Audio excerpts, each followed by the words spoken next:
If you run a scratch and dent store, sell on eBay, or flip at the flea market, imagine snagging over $53,000 worth of premium Target inventory for under 12 grand.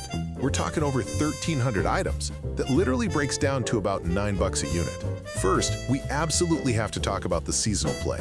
Look, it's March, so buying this load is kind of like catching a perfect wave right as the season kicks off.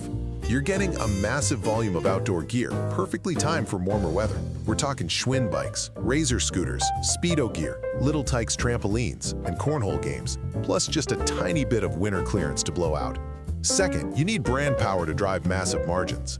You know shoppers are out there searching for specific names, and this manifest is packed with high-traffic brands like Step 2, Champion, and Vera Bradley. So what does a $9 average cost actually mean for you?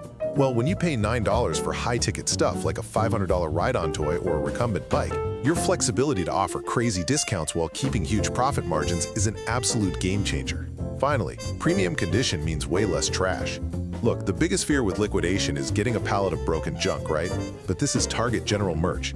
Because they handle returns and shelf pulls better than almost anyone, they have historically low loss rates. Time spent sorting trash is literally money lost. This load lets you spend less time in the dumpster and way more time selling. Ultimately, this Target Truckload delivers low-risk, high-margin, brand-name inventory right as seasonal demand is about to skyrocket. Grab this load, stock those shelves, and get ready for a ridiculously profitable spring.